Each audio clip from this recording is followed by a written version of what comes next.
Bueno, siguiendo con los temas en la parte de reumatología, vamos a ver también un tema que es bastante importante. Estamos hablando de las artritis por microcristales, pero en este caso vamos a tocar solo la más importante, es decir, la gota. Bien, como definición, decimos que la gota es una enfermedad principalmente metabólica, ¿no? Se caracteriza por una alteración en la excreción de urato monosódico o posiblemente también por un aumento en la producción de este compuesto, ¿no? Entonces, estos cristales de urato monosódico se van a depositar en las articulaciones y van a generar una respuesta inflamatoria. Es decir, va a haber una inflamación en esa zona de la articulación. Si hablamos un poco de epidemiología, a diferencia de la artritis reumatoide, pues la gota es más frecuente en los varones.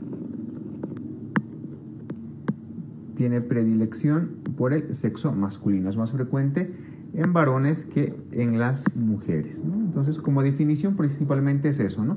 Una alteración metabólica en el depósito de cristales de urato monosódico que produce una inflamación. Recuerda, es más frecuente en los varones. ¿Por qué ocurre esto? Bueno, hay factores de riesgo que nos predisponen a desarrollar gota.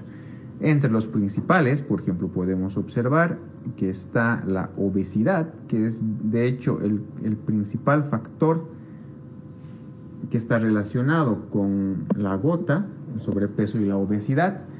También está el consumo de ciertos alimentos, como por ejemplo el hígado, las carnes rojas, el salmón, etc. El consumo de alcohol, sobre todo la cerveza, bueno, favorece al desarrollo de la gota. El colesterol alto, la diabetes mellitus tipo 2, también está relacionada a la hipertensión arterial. Las mujeres, sobre todo después de la menopausia, te había mencionado que evidentemente es una enfermedad que tiene mayor prevalencia en varones, pero las mujeres después de la menopausia también tienen tendencia a desarrollar gota. Y evidentemente hay un factor genético hereditario, ¿no? Son más predisponentes los hijos de los padres que tengan gota. Recuerda, el sobrepeso y la obesidad es el factor más importante.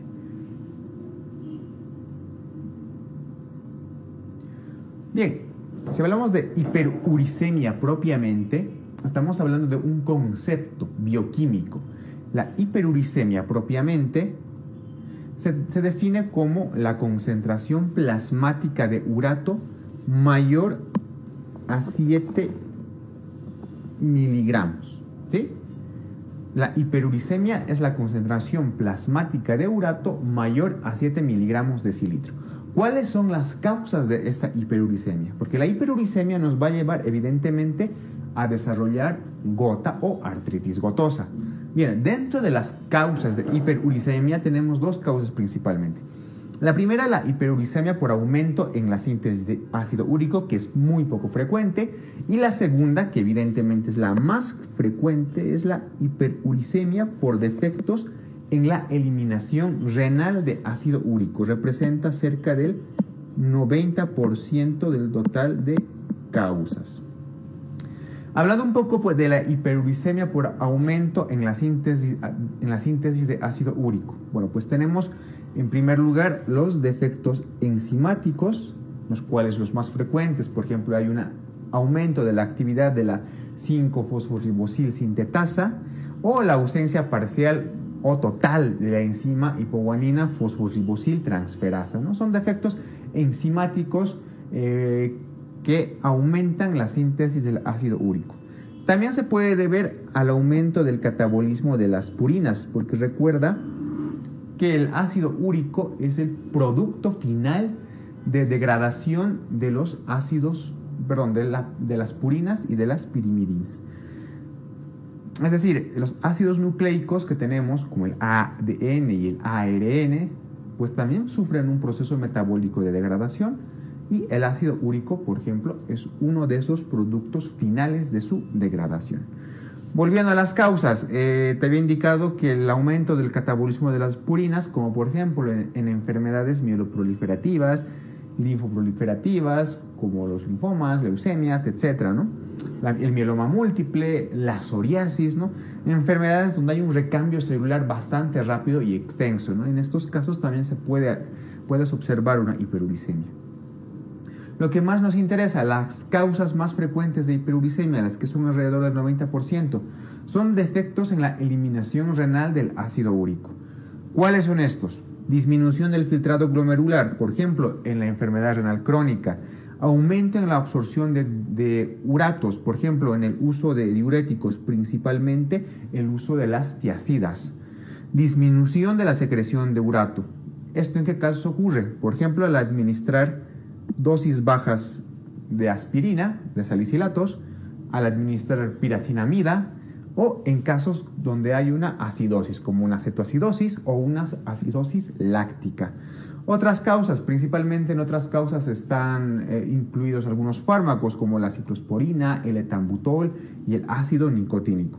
Entonces recuerda, todas estas causas principales son las que te producen hiperuricemia. Si algo tendría que aprenderme yo de esta diapositiva, me aprendería principalmente este gráfico, ¿no? Bien. Bien, una vez que un paciente tiene hiperuricemia, pues a la larga puede desarrollar artritis gotosa, ¿no? Sin embargo, la presentación clínica de la artritis gotosa pues varía y tiene por lo menos 4 formas de presentación clínica. La primera, tenemos una hiperuricemia asintomática. Como su nombre lo dice, es un paciente que tiene en su análisis bioquímico de sangre un ácido úrico mayor a 7 miligramos de decilitro, pero que sin embargo no presenta manifestaciones clínicas, es decir, un ácido úrico alto sin manifestaciones clínicas. Evidentemente, mientras más alto sea la concentración de ácido úrico, hay mucho más probabilidad de que el paciente desarrolle una artritis gotosa propiamente. La artritis gotosa aguda, pues bien, es una forma de artritis gotosa en la cual hay una afectación que generalmente es monoarticular en la mayoría de las veces, ¿no? Y cuya afectación principal es el primer dedo gordo del pie o la articulación metatarso-falángica. Es una respuesta inflamatoria que cursa con un dolor importante. Otra forma de presentación es la famosa gota intercrítica. La gota intercrítica no es más que el periodo entre los ataques de gota. Es decir, un paciente que sufre un ataque agudo de gota hasta el otro ataque agudo de gota, ese periodo se llama gota intercrítica. Evidentemente, la frecuencia de los ataques de gota pues, se incrementan con el tiempo. Y por último, la gota tofacia crónica, que es una gota ya de una evolución bastante prolongada, que generalmente no ha sido bien controlada, pues se caracteriza por la formación de tofos. Tofos que no es más que una reacción del tejido inflamatorio a los cristales de urato monosólico, donde aparece generalmente en las articulaciones del codo, en el hélix del oído, en la región aquilea, y evidentemente puede llevar a una destrucción que limita el movimiento, una anquilosis y una calcificación de la articulación.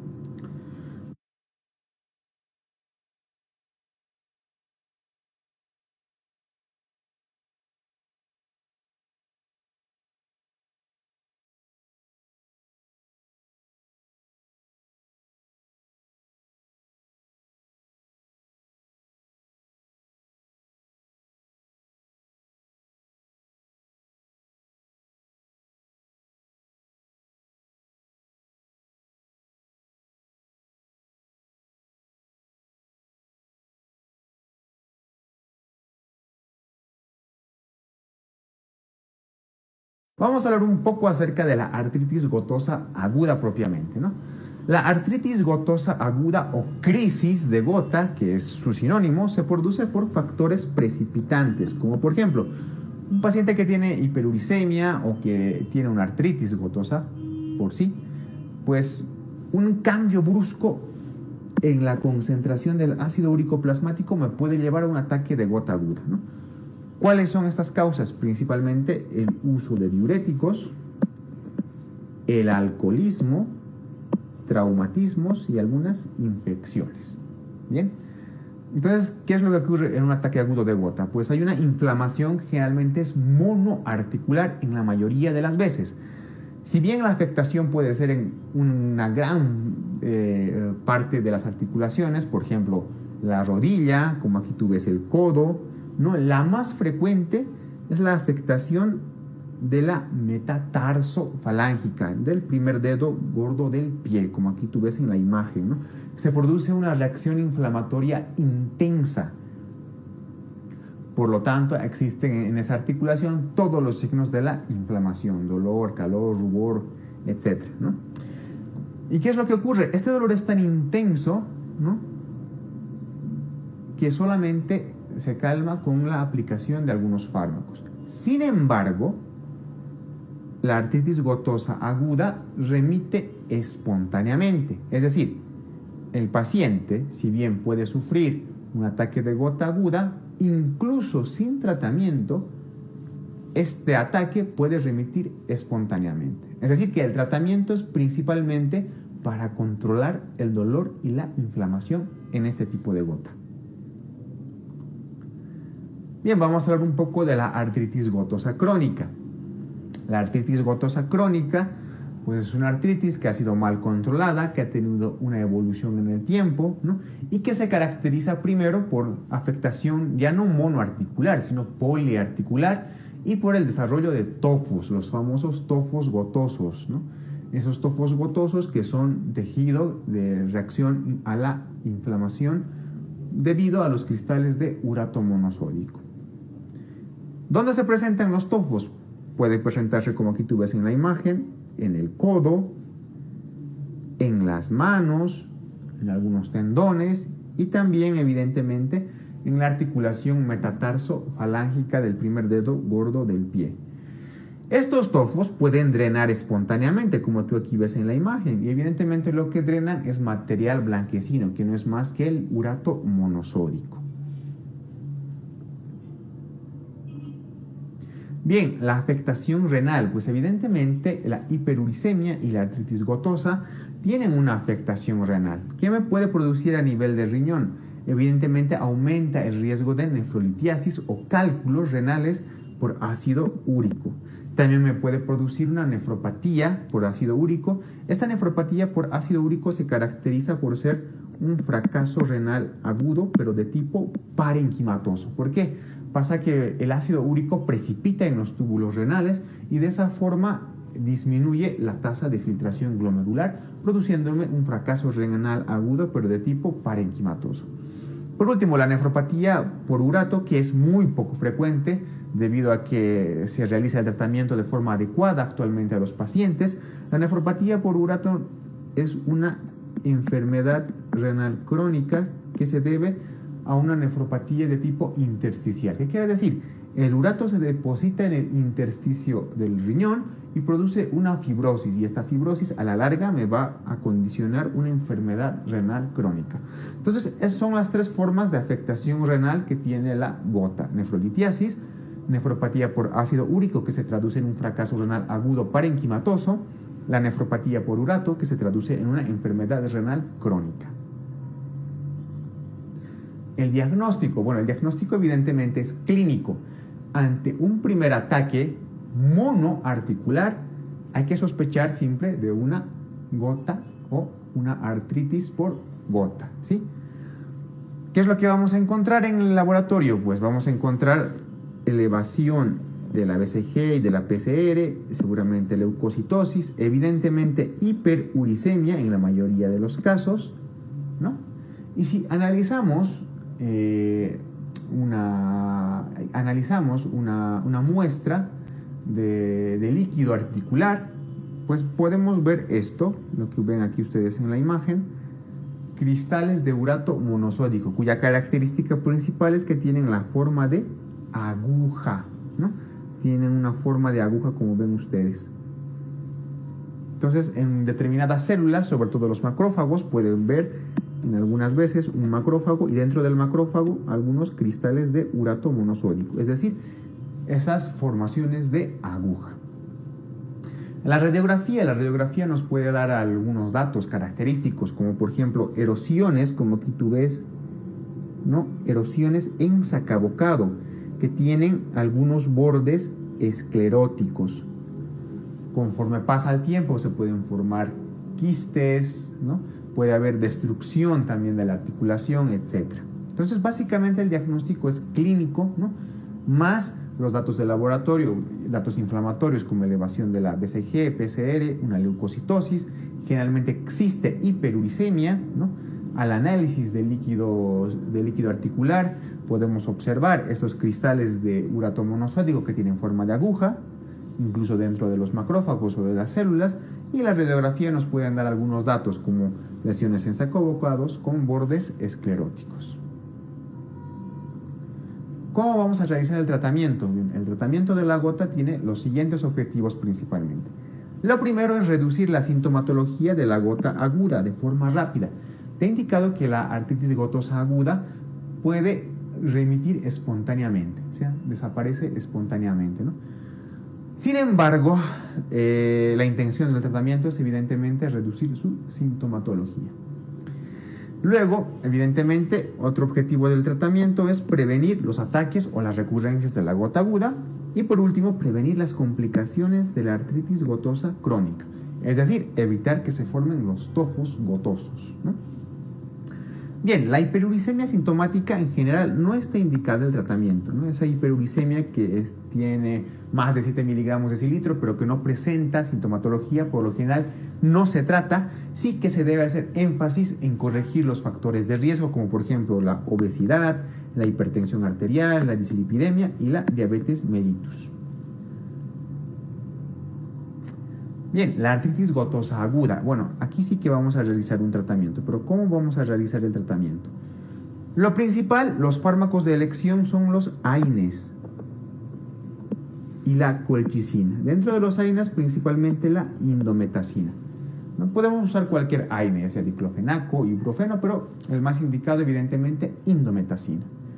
¿Cuál es el efecto de los AINES? Evidentemente, reducir la inflamación y de esa manera reducimos el dolor, que es la causa principal por la que va a venir a emergencias o a consulta el paciente.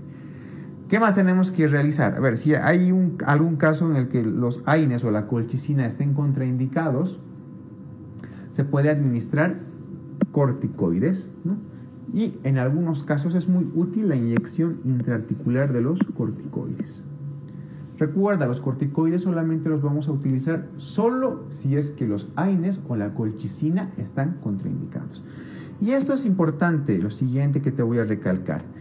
Frente a un ataque agudo de gota, no se debe modificar las concentraciones de ácido úrico.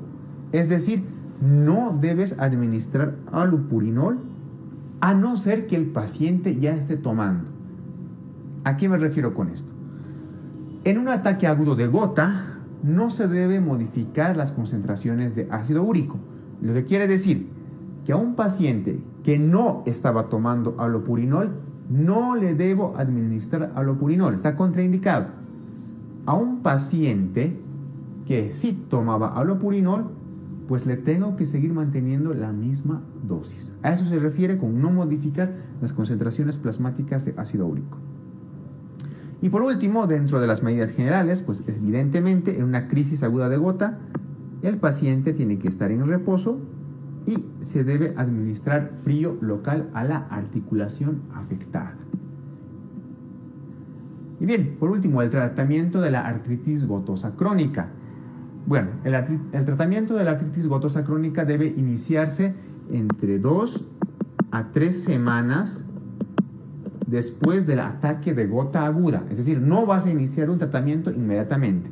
El tratamiento de la artritis gotosa crónica se inicia 2 a 3 semanas después de un ataque agudo de gota. ¿Y cuáles son los objetivos? Uno de los principales, mantener un ácido úrico debajo de los 6 miligramos decilitro. ¿Y cómo lo vamos a lograr? Primero, medidas higiénico-dietéticas, como por ejemplo, una dieta saludable, un menor consumo de carne roja y disminuir el consumo de alcohol, sobre todo cerveza.